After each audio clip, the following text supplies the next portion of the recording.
డబ్బు, అనారోగ్యం, ఉద్యోగం, వ్యాపారం, అప్పులతో బాధపడుతున్నారా? మీకోసమే లాంచ్ యువర్ ఫ్యూచర్ ప్రోగ్రామ్. నమస్తే రమగారు. నమస్తే జయ. రమగారు, నవరాత్రుల్లో 4వ రోజులో ఉన్నాం. ఈ రోజు యొక్క విశిష్టత, ఈ రోజు అమ్మవారు ఏ అలంకరణలో ఉంటారు, మన పూజ విధానం ఏ విధంగా ఉండాలి? ఆశ్వయుజ శుద్ధ చవితి. ఈ చవితి 4వ రోజున సాధారణంగా మనం కాత్యాయని పూజ చేసుకుంటారు. అయితే మనకి కనకదుర్గ దేవాలయంలో విజయవాడ ఇంద్రకీలాద్రి మీద మహాత్రిపుర సుందరి అవతారం వలేస్తారు ఈరోజు. ఈ మహాత్రిపుర సుందరి అంటే అమ్మవారు అటు ఇటు సచామర రమావాణి సవిదక్షిణ సేవిత శివకామేశ్వరాంకస్థ శివ స్వాధీన వల్లభ ఈ స్వరూపాల్లో కనపడుతుంది. లలితాదేవి అనగానే మామూలుగా మనం ఎక్కడ కనపడతారు, ఏదైనా ఫోటోలో చూసేసరికి పరమేశ్వరుడు పడుకుని ఉన్నట్టు, ఆయన అంకం మీద తొడల మీద ముళ్ళో అమ్మవారు కూర్చుని ఉన్నట్టు, అది కూడా ఏమిటి ఇట్లా స్థిమితమైన రూపంతో పాశాంకుశాలు ధరించి, తర్వాత ఏమో చెరుకు విల్లు ధరించి, పుష్పబాణాలు ధరించి స్థిమితమైన ప్రశాంతమైన స్వరూపంతో కనిపిస్తుంది. చతుర్భుజిగా కనపడుతుంది అమ్మవారు. ఈ స్వరూపంలో ఉన్న అమ్మని ఈ రోజున మనకి కనకదుర్గ దేవాలయంలో చూపిస్తారు స్వరూపం. అయితే అమ్మవారిని మనం కాత్యాయని వ్రతం అని చెప్పుకుంటాం ఈ రోజున. ఈ కాత్యాయని వ్రతం ఏంటంటే శ్రీకృష్ణుణ్ణి భర్తగా పొందటానికి గోపికలు ఆచరించిన వ్రతంగా చెప్తారు.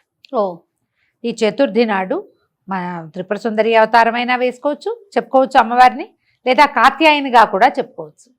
ఎవరైనా వివాహం కావాల్సిన కన్యలు ఉంటే ఇంట్లో వాళ్ళతోటి కాత్యాయని వ్రతం, కాత్యాయని కథ చెప్పుకోవటమే. కాత్యాయని దేవి ఆమె స్వరూపంతో ఆమె కూడా ఇలా పాశాంకుశాలు, తర్వాత ఏమో పుష్పబాణ హస్తగానే కనపడుతుంది.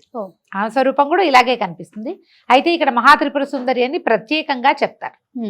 పులిహోరని నివేదనగా ఇస్తారు అమ్మవారికి.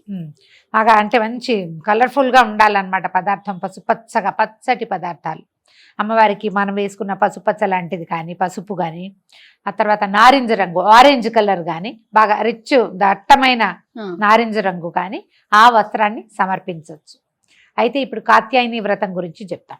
కాత్యాయని వ్రతం గోపికలట, ఈ గోపకులంలో పుట్టిన ప్రతి కన్య శ్రీకృష్ణుడినే భర్తగా కావాలని కోరుకునే వాళ్ళట. ఈ భర్తగా కావాలి అంటే ఇది ఒక గోపిక కృష్ణుడు, ఒక స్త్రీ ఒక పురుషుడుగా చూడకూడదు. ఇప్పుడు గోపకులంలో పుట్టిన వాళ్ళందరూ కృష్ణుడికి మేనమరదళ్ళే అయ్యుండకపోవచ్చు. అందులో కొంతమంది బాబాయ్ కూతుర్లు, పింతల్లి కూతుర్లు కూడా ఉండొచ్చు. కానీ ప్రతి కన్యకకి భర్త కావాలి, కృష్ణుడే కావాలని, అలాంటి వాడు కావాలనిపిస్తుంది. మనం దీన్ని ఎట్లా చూడాలంటే ప్రతి మానవుడికి, ప్రతి జీవికి భగవంతుడు కావాలి. ప్రతి గోపిక ఒక జీవాత్మ, ప్రతి జీవాత్మకి పరమాత్మలో లీనం అవ్వాలని ఉంటుంది. అదే దీని గతి. నీకు తెలియని తెలియకపోని కొన్ని జీవులకి, కొన్ని జీవాత్మలకి తెలుస్తుంది, నేను కాదు, నేను ఇక్కడ ఉండవలసిన వాడిని కాదు, ఈ శరీరం నాది కాదు, నేను భగవంతునిలోని ఒక అంశస్వరూపాన్ని, నాలోనే పరమాత్మ ఉన్నాడు, నన్ను నేను కాదనుకుని భగవంతునిలో నేను ఐక్యం అవ్వాలి అని ఒక ప్రాణికి తెలియచ్చు, ఒక జీవికి అర్థమవుతుంది. చాలామందికి అది అర్థం కాదు. ఏదో పరిగెడతాం, ఏదో చేస్తాం, వెంపర్లాడతాం, ఏదో కావాలనిపిస్తుంది. అది ఏమిటో అల్టిమేట్ గోల్ ఏమిటో అసలు మనకు తెలియదు. ఆ గోల్ తెలుసుకునేదాకా ఈ ప్రయాణం నడుస్తూ ఉంటుంది. మనం మళ్ళీ పుడుతూ ఉంటాం, మరణిస్తూ ఉంటాం. ఇక్కడ చేసిన పాపాలో పుణ్యాలో వీటి వల్ల ఇంకొంచెం ఉత్కృష్టమైన జన్మ వస్తుందో, కొంచెం నికృష్టమైనది వస్తుందో, ఏదో మనం చేసిన కర్మానుభవాన్ని బట్టి జనన మరణ చక్రం తిరుగుతూ వెళ్ళి ఎప్పుడో ఒకప్పటికి ఇది నేను కాదు అనేది అర్థమవుతుంది. ఆ అర్థం కావాలంటే గోపికలు భగవంతుడిని భర్తగా కావాలని భావించినట్టుగానే మనకి భగవంతుడు కావాలని భావించాలి. ఆ రకమైన తెలివిడి, లోపల తెలివి కావాలంటే ఇలా ఆరాధన చేయాలి. కాత్యాయనిని ఆరాధిస్తే మనకి పరమాత్మకి ఉన్న తేడా ఏమిటి? ఎక్కడ భేదం లేదు. మనలో ఉన్నవాడు పరమాత్మే, ఈ జీవాత్మ స్వరూపంలో ఉన్నవాడు ఆయనేనని మనకు అర్థమవుతుంది. ఆ అర్థం చేసుకునే తెలివిని సంపాదించుకోవటం కోసం ఈ రోజున త్రిపుర సుందరి అవతారంలో ఉన్నటువంటి కాత్యాయనిని పూజించాలి. చక్కటి కమ్మటి పులిహోర చింతపండుతోటి తయారు చేసి, రుచికరం చూడ్డానికి ఎంతో పంచవర్ణాలతోటి ఎట్లా కళగా కనపడుతుంది. పులిహోర అనగానే అందంగా ఉంటుంది. అవును. ఇంత చిత్రాన్నాన్ని అమ్మవారికి నివేదన చేయాలి. ఈ కాత్యాయనికి ప్రత్యేకంగా చెప్తారు ఎర్రటి పువ్వులతో పూజ, ఎర్రని గాజులు సమర్పించటం, కుంకుమ సమర్పించటం, ఎక్కువ మంది ముత్తైదువులకి ఈ రోజున మనం పూజించటం. మామూలుగా కన్యగా పూజ ప్రతిరోజు చేసుకుంటాం, ఏదో ఒక కన్యని తెచ్చుకుంటాం. ప్రతిరోజు ఒకే రకం కన్య దొరికినా మనకి 4 ఏళ్ల పిల్లలే ఉన్నారు మన బిల్డింగ్ నిండా. మనం వయసులు చెప్పుకున్నాం కదా, 2 నుంచి 9 దాకా. అంటే ఓ రోజు 2వ అమ్మాయి 2 ఏళ్ళది, ఓ రోజు 3 ఏళ్ల పాప, ఓ రోజు 4 ఏళ్ల కన్య దొరుకుతుంది, దొరకదు. ఒకే వయసు వాళ్లే ఉన్నప్పటికీ కూడా అదే మన ప్రాప్తం అనుకుని రోజుకొకళ్ళకి పెట్టుకోవచ్చు. ఏం చేస్తారు అమ్మగారి పిల్లలకి?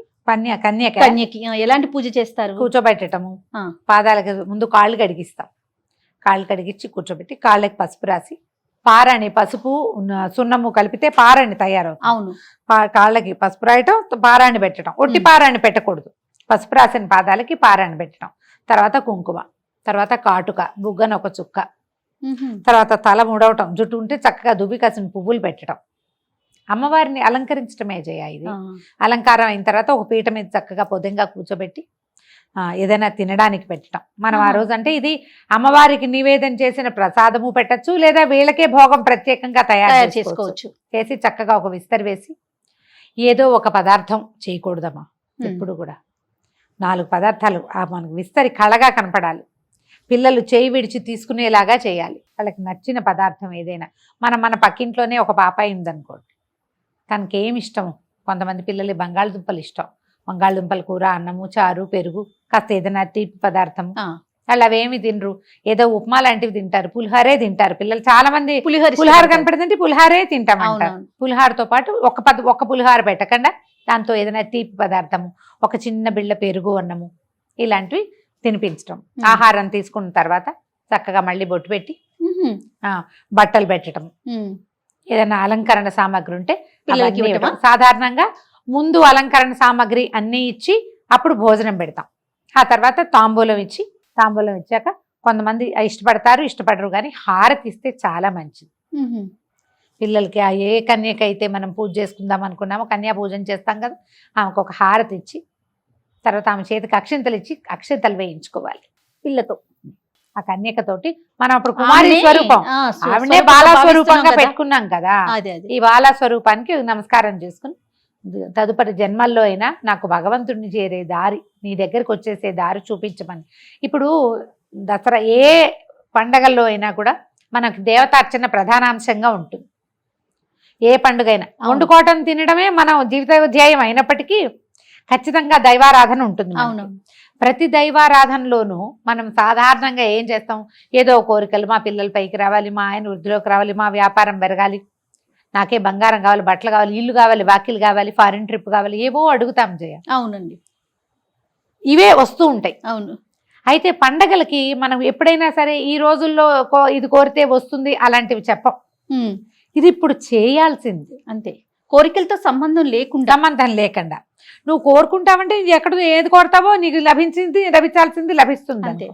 కాకపోతే ఈ దైవారాధన ఈ సమయంలో ఇది చేయాలన్న నియమం ఉంది మనకి. ఇదే కన్యా పూజ మనకి ఎక్కడైనా సంవత్సరంలో చెప్పబడిందా? ఎక్కడ చూడమ్మా. చూడు, దానాలు ఉంటాయి, అన్ని దానాలు అన్ని పండగలకి దానం చేయండి చెప్తారు. అవును. కానీ విశేషించి కన్యా పూజ, శివాసిని పూజ ప్రత్యేకంగా చెప్పేది ఇప్పుడు దసరా పండుగల్లో. ఎందుకంటే ఇప్పుడు ఈ ఆద్యశక్తి యొక్క, చైతన్య శక్తి యొక్క ఇది అంటే బలం ఎక్కువగా ఉంటుంది, ఆమె ప్రసన్నత ఎక్కువగా ఉంటుంది. ఇప్పుడు ఈ ప్రసన్నత అంతా ఎందుకు మనకి? మనం ఏదో ఈ చిన్నవి మనకు కావాల్సిన మెటీరియలిస్టిక్ థింగ్స్ సంపాదించుకోవటము, తాత్కాలికమైన ప్రయోజనాలు ఇచ్చేది కాదు, శాశ్వతమైన ప్రయోజనాన్ని ఇవ్వగలిగే శక్తి ఉన్న రోజులు కాబట్టే ఈ నవరాత్రులు ప్రత్యేకంగా చెప్తారు. ఒక నవరాత్రి కాదు, మనకి 4 నవరాత్రులు ఉన్నాయి. 2 మనం ప్రఖ్యాతంగా చేస్తాం. గుప్త నవరాత్రులు మనం ఇప్పుడు చెప్పుకుంటున్నాం, కానీ అది అందరూ చేసేవి ఎక్కువగా అవలంబించేవి కాదు. అది ఎవరు చేస్తారు? కేవలము ఆ మంత్రోపాసనం ఉన్నవాళ్ళు మాత్రమే, మనకు అసలు అక్కర్లే అవి. ఈ ప్రఖ్యాత 2 నవరాత్రుల్లోనూ చైత్ర నవరాత్రుల్లో మనం విశేషించి చేసేది ఏం లేదు. అవునండి, గుళ్ళల్లో చేస్తారు, ఇళ్లలో చేసేది ఏమీ ఉండదు. మా రామాయణం చదువుకోండి, మనమే రామాయణం చదువుకోండి అని చెప్తూ ఉంటాం, కానీ మనం చేయలేం మన చిన్నప్పుడు. కానీ మన చిన్నప్పుడు కాదు, మన తాతల నాటి నుంచి దసరా 10 రోజులు చేయటం ఉన్నది. ఈ 10 రోజుల్లోనే ఈ ఆద్యశక్తి అయిన చైతన్యము ఉత్తేజితంగా ఉంటుంది. ఈ ఉత్తేజితంగా ఉన్న శక్తిని మనం ముట్టుకుంటే, ఇప్పుడు ఏదైనా ఒకటి రెడీగా ఉన్నదాన్ని పట్టుకుంటే ఎంత సులువు. ఆ రెడీగా ఉండే శక్తి ఈ రోజుల్లో ఉంది కాబట్టి ఇప్పుడు ఇది చెప్పబడింది. కాబట్టి చక్కగా ఈ 10 రోజులు చేయగలిగినంత దైవారాధన చేయండి, ఉండగలిగినంత ప్రసన్నంగా ఉండండి. ఉండగలిగినంత ప్రశాంతంగా ఉండండి. ఎంత ప్రార్థన చేస్తే అంత ఫలితం లభిస్తుంది. ఈ ఫలితం అంటే నీకు కావాల్సినవే కాదు, నీకు రావాల్సినవి ఏవేవో ఉంటాయి. అది కదా గారు, అంటే మనకు కావాల్సిందే కాదు కదా, రావాలి కదా, అది తప్పకుండా వస్తుంది. కాబట్టి ఈ రకంగా లలితా త్రిపుర సుందరి స్వరూపంలో ఉన్న మహాత్రిపుర సుందరిని ఆరాధన చేయండి. కన్యలు ఉంటే గనక, అంటే అవివాహిత కన్యలు మన ఇంట్లో ఉంటే వాళ్ళతోటి ఈ రోజున కాత్యాయని స్వరూపాన్ని ధ్యానించుకుని లలిత అష్టోత్తరం చదువుకోవచ్చు. ఏదైనా మనకు కావలసిన స్తోత్రాన్ని చదవగలిగినంత చిన్న స్తోత్రాన్ని అయినా చదువుకుని అమ్మవారిని అర్చించండి. ఈ రోజున మనం వడపప్పు పానకం రోజు పెడతాం.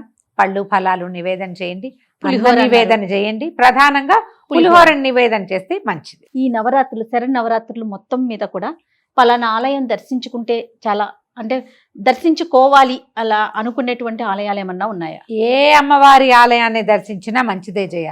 కనీసం మన పక్కనే ఉన్న మన గ్రామ దేవత చిన్న గంగానమ్మ దేవాలయాన్నైనా చూడండి. ఎందుకంటే శక్తి ప్రసన్నంగా ఉంటుందని చెప్తున్నాం కాబట్టి అన్ని చోట్ల అదే కదా ఉండేది. అంతే, ఒక స్వరూపంలో కనపడుతుంది. అక్కడికి వెళ్ళి నమస్కారం చేసుకుంటే మంచిది. ఈ శరన్నవరాత్రులు అన్ని రోజులు కూడా మనం తలస్నానం చేయాలి, అలాంటి నియమాలు ఏమన్నా ఉన్నాయండి? అంటే మనం కార్తీకంలో తలస్నానం ప్రధానంగా అనుకుంటాం, అట్లాంటి నియమాలు ఏమన్నా ఉన్నాయంటారు? దీనికి అట్లా ఏం చెప్పరు చేయాలి, అలా ప్రత్యేకంగా ఏం లేదు. మీరు ఏదైనా అశుచి పడితే, బయటికి వెళ్తే, ఎవరితోటైనా కలవకూడని వాళ్ళతో కలిసామని అనిపించినప్పుడు తలస్నానం చేయాలి, కానీ లేకపోతే అక్కర్లేదు. మనం మొదటి రోజున తలస్నానం చేసుకుని మొదలు పెట్టుకుంటాం కదా, మీ అవకాశాన్ని బట్టి చేసుకోవటమే. కానీ దీనికి ఇలాంటి నియమం అయితే లేదు. ఈ 2 పూట్ల స్నానం చేయాలా ఇలాంటివి కూడా అడుగుతారు. మధ్యాహ్నం మంచాల మీద పడుకున్నా, మంచం మీద పడుకుంటే మధ్యాహ్నపు నిద్ర అసలు పనికిరాదు. ఈ నక్తాలు కానీ ఉపవాసం కానీ చేసేటప్పుడు.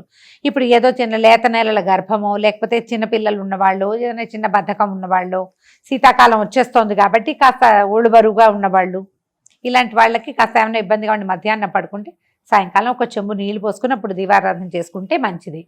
వస్త్రాలు మార్చుకోవడం, కాళ్ళు చేతులు మొహం కడుక్కుని బట్టలు మార్చుకున్నా పనికొస్తుంది. ఈ నెత్తి మీద నీళ్లు అనేది సువాసినికి ప్రతిరోజు తల స్నానం అసలు చెప్పబడలేదు. సువాసిని తొలి రోజున మొదలు పెట్టుకునేటప్పుడు చేసుకుంటే, అంటే భర్త ఉన్నవాళ్ళు, ముత్తైదువుగా ఉన్నవాళ్ళు కొంచెం పసుపు రాసుకుని కంఠస్నానం, మామూలు స్నానం చేస్తే సరిపోతుంది. మీ అవకాశాన్ని బట్టి రోజు తల తడుపుకుంటే దసరా పండగ, పెద్ద పండగ వచ్చే లోపల మీకు జలుబో జ్వరమో ఏవో వస్తాయి. సీజన్ మంచిది కాదు కదా, కాబట్టి మీ అవకాశాన్ని బట్టే. కానీ ఇక్కడ ఆ నియమం లేదమ్మా. రోజు నెత్తి మీద నీళ్ళు, రాత్రి మంచం మీద పడుకున్నాం కాబట్టి పొద్దున్న తల మీద పోసుకోవాలన్న నియమం లేదు. మీరు పడుకున్నా కూడా, మంచం మీద పడుకున్నా ఉదయం మీరు పసుపు రాసుకుని కంఠ స్నానం చేయొచ్చు, దానికి ఏం తప్పు లేదు. రమ్మగారు, అవివాహితులు కానీ వితంతువులు కానీ ఈ పూజా విధానంలో పాల్గొనొచ్చు అంటారా? చక్కగా పాల్గొనొచ్చమ్మా, బ్రహ్మాండంగా చేసుకోవచ్చు.